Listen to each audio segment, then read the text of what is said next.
Baik, Assalamualaikum, salam sejahtera, salam GBN, salam Malaysia dan salam kuasa ketiga. Ya, menarik ya hari ini. Kita baru saja didendangkan dengan keputusan pilihan raya Parlimen, kawasan Parlimen Padang Serai dan kawasan Konstituen Negeri Tioman. Ya.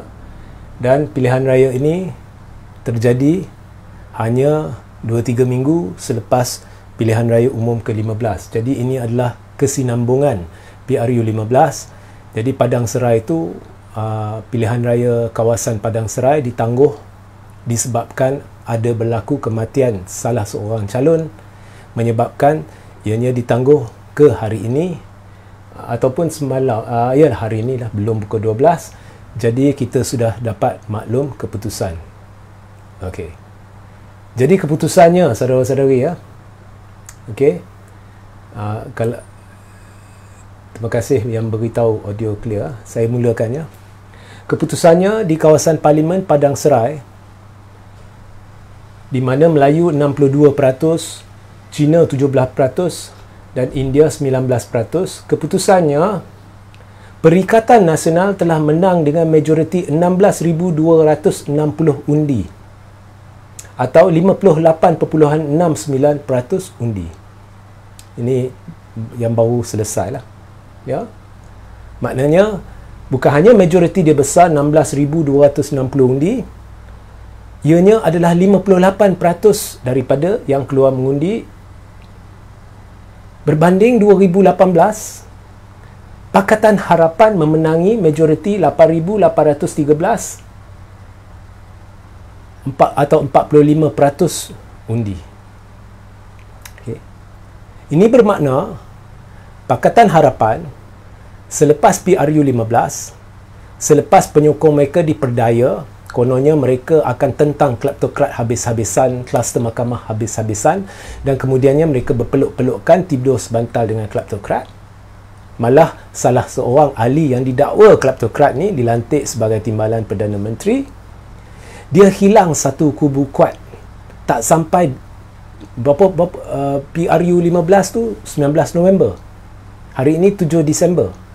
Tak sampai 3 minggu. Dia hilang satu kubu kuat. Dia hilang satu kawasan putih. Ya, PH jatuh teruk. Bukan hanya sekadar majoriti dia hilang terus, ianya beralih dan PN menang majoriti. Dengar ni ya, PN atau Perikatan menang majoriti 2 kali ganda apa yang dimenangi oleh PH pada 2018. Bukan hanya dia hilang kubu kuat dia. Dulu dia dapat majoriti 8,813. Perikatan kali ini bukan hanya rampas kubu kuat dia. Majoriti Perikatan 2 kali ganda majoriti PH pada 2018. Maknanya dari situ tak salah kalau saya kata PH hanyut di Padang Serai tak sampai 3 minggu selepas bersorak kerana mereka mendapat kerusi terbanyak pada PRU 15. Itu pun tak menang ya, hanya dapat kerusi terbanyak pada PRU 15. Jadi Padang Serai merupakan referendum rakyat menolak perkahwinan PH dengan BN. Termasuk BN ya, sebab saya, kalau tak silap saya, BN membantu kempen PH di Padang Serai. Ya. Rakyat meluat. Ya. BN pula dia janji kawan Melayu. No Anwar, no DAP. Lepas tu pergi peluk. Rakyat tidak diendahkan. Jadi rakyat sedang menghantar satu mesej. Kita tolak sama sekali. Ya, okey. Itu di Padang Serai. Bagaimana dengan Tioman, saudara-saudari? Tioman pula bukan kawasan Parlimen. Ianya kawasan negeri. Pada 2018, Barisan menang dengan majoriti 1,280. Ni kubu kuat Barisan ni. Kali ni, Barisan menang dengan majoriti tipis 573. Hanyut. Ya. Kesimpulannya, Tioman juga sudah menjadi satu referendum penolakan kerjasama BNPH Dan apa yang lebih penting di sini, naratif-naratif yang dimarakkan, ya, khususnya kalau kita lihat Padang Serai lah, bukan hanya PH kalah, majoriti yang diperolehi perikatan ni yang didakwa, pelbagai dakwaan, dia terima dana judi lah, itu pun sekadar dakwaan. Mana ada Perdana Menteri buat dakwaan kemudian ada kata ada fail, seolah-olah dia ni ahli politik, bukan seorang Perdana Menteri, seorang ahli politik pembangkang. Oh, saya ada fail, bukti tak ditunjukkan, dia cerita sekerat, nampak sangat untuk mempengaruhi pengundi Melayu Islam, ya. Kemudian dakwaan ini, dakwaan itu, Hadi cakap macam ni, Hadi cakap macam tu. Perikatan menang dengan majoriti besar, dan majoriti dia 2 kali ganda majoriti PH dulu pada PRU 18. Rakyat tak percaya. Macam mana saudara-saudari? Itu yang saya kata dulu. Kalau esok PRU 16 tiba-tiba buat pilihan raya semula, hanyut dua-dua PH dengan BN ni. Siapa boleh percaya naratif kononnya mereka terpaksa bentuk kerajaan bersama? Ya? Saya dah cerita ke anda semua. Perlembagaan Persekutuan, perkara 43 dalam babak pelantikan Perdana Menteri, yang di-Pertuan Agong melantik ahli Dewan Rakyat yang pada hemat tuanku mungkin dapat sokongan majoriti. Maknanya tuanku telah menurut perlembagaan, tuanku telah menurut betul-betul perlembagaan apabila melantik Anwar sebagai Perdana Menteri. Apa yang tuanku lakukan betul. Bukan sebab Anwar ada majoriti, bukan sebab Anwar kerjasama dengan BN, bukan. Itu naratif palsu yang dimainkan oleh BN dengan PH. Tuanku melantik sebab itulah tuntutan perlembagaan. Sebabnya pada hemat Seri Paduka Baginda tuanku, Anwar mungkin dapat majoriti. Maknanya dia tak ada majoriti, hanya 82 sokongan ahli-ahli Parlimen Dewan Rakyat. Tetapi mungkin esok bila ditentukan keabsahan di Parlimen, dia dapat majoriti, sokongan majoriti. Jadi tuanku yakin dia boleh dapat, jadi dia lantik dia. Tapi bukan sebab kerjasama dengan BN. Jadi retorika kononnya, terpaksa kerjasama supaya Anwar boleh dilantik sebagai Perdana Menteri adalah palsu. Hakikatnya, Anwar terpaksa menerusi proses yang perlu, iaitu menentukan keabsahan kerajaan dia di Parlimen, dan sekiranya masih tak boleh dapat majoriti, maka Anwar perlu letak jawatan. Ya. So, memang nampak BN dengan PH memang nak kahwin. Maka betul lah sebelum PRU 15. One vote for PH is one vote for BN. Atau one vote for BN is one vote for PH. Memang betul. Bila saya cabar Zahid untuk kata no Anwar, no DAP dalam manifesto, dia tak berani. Bila saya cabar Anwar kata no Zahid, no kleptokrat, dia tak berani. Sebelum PRU. Kemudian lepas PRU, Zahid memperdaya ahli-ahli Parlimen BN. Katanya kononnya dalam satu mesyuarat malam tu, mereka buat ketetapan kita akan duduk pembangkang. Sebab ramai sangat nak pergi ke arah perikatan. Jadi kita duduk pembangkang, kita tak sokong siapa-siapa jadi Perdana Menteri. Akhirnya semua berkompromi, semua 30 ahli Parlimen BN kompromi dan setuju kita tidak akan sokong siapa-siapa. Tapi esok secara senyap tiba-tiba muncul satu warkah oleh Zahid kepada Agong. Kononnya 30 MP BN sokong Anwar sebagai Perdana Menteri. Bukan hanya ini maknanya, bukan hanya Zahid menipu pihak istana, bukan hanya Zahid memperdaya ahli-ahli Parlimen Barisan Nasional yang kemudian begitu marah dengan dia. Nampak sangat dia terdesak nak jadikan Anwar Perdana Menteri. Nampak sangat benda ni sudah terancang. Ya. So sekarang rakyat dah beritahu. Ya. Sebab benda ni bukan berlaku setahun selepas PRU 15. Benda ni berlaku hampir tak sampai 3 minggu selepas PRU 15. Maknanya rakyat cukup jijik dengan benda ni, dan rakyat tidak menerima retorika-retorika yang dimainkan. Isu-isu judi, isu-isu yang cuba memperburuk-burukkan PAS, Perikatan Nasional. Rakyat tak terima. Ya. Dan bayangkan saudara-saudari, ini kawasan putih PH, Padang Serai ni. Macam mana saya boleh kata kawasan putih? Pertamanya, 2018 bukan hanya PH menang majoriti 8,813. 83% keluar mengundi pada 2018. Kali ini, 2022, hanya 68% keluar mengundi. Jadi, bila peratus keluar mengundi, rendah.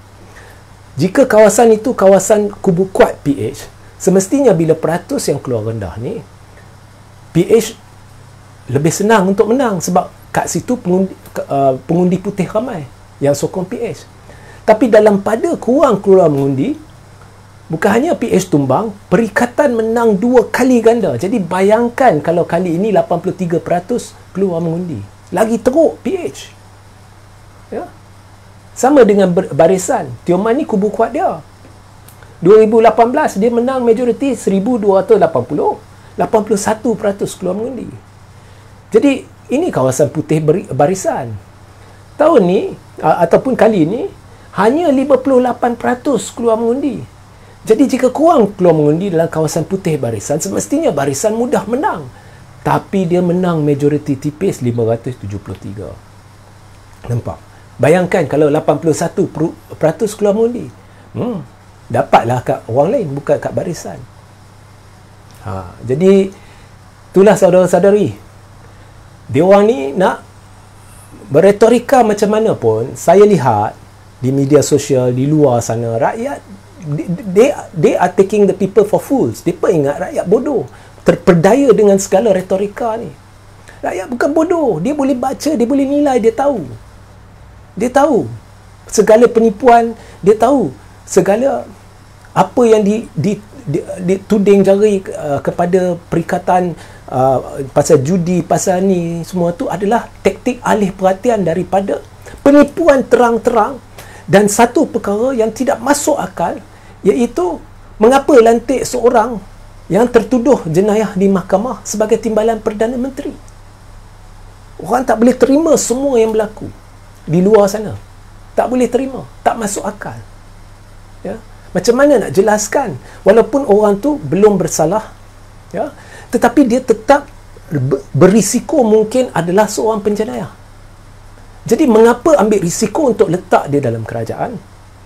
Mungkin esok didapati bersalah. Kemudian orang kata tanya-tanya apakah dia melakukan perkara-perkara lain dalam tempoh dia pegang jawatan timbalan.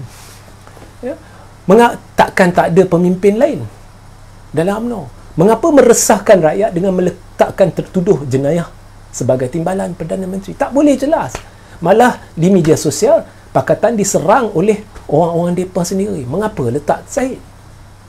Di manakah janji Kit Siang, Anwar, Anthony Locke tidak sekali-kali akan kerjasama dengan kleptokrat, menentang kleptokrat?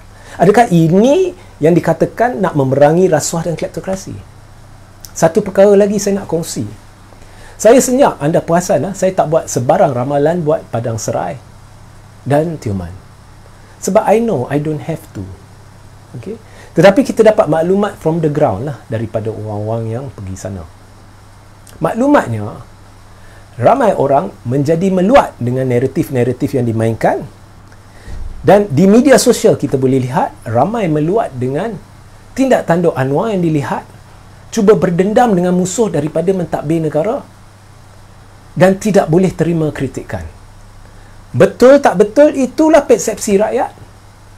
Orang dah mula mempersoalkan mengapa dia bertindak terhadap orang ni. Mengapa asyik bila dia masuk, asyik cerita berkenaan dengan kesalahan orang lain, asyik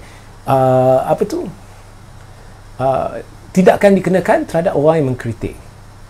Dan yang paling orang tak boleh terima, buat tuduhan kemudian cakap saya ada fail. Bukti tidak ditunjukkan, menimbulkan spekulasi. Apakah Perdana Menteri tugas dia untuk menimbulkan spekulasi menghuru-harakan politik negara? Jadi semua ni telah memainkan peranan terhadap penolakan rakyat. Okay? Jadi nasihat saya lah, bila sesuatu didirikan atas landasan penipuan, ianya bukan menepati mandat rakyat, ianya perlu diubah.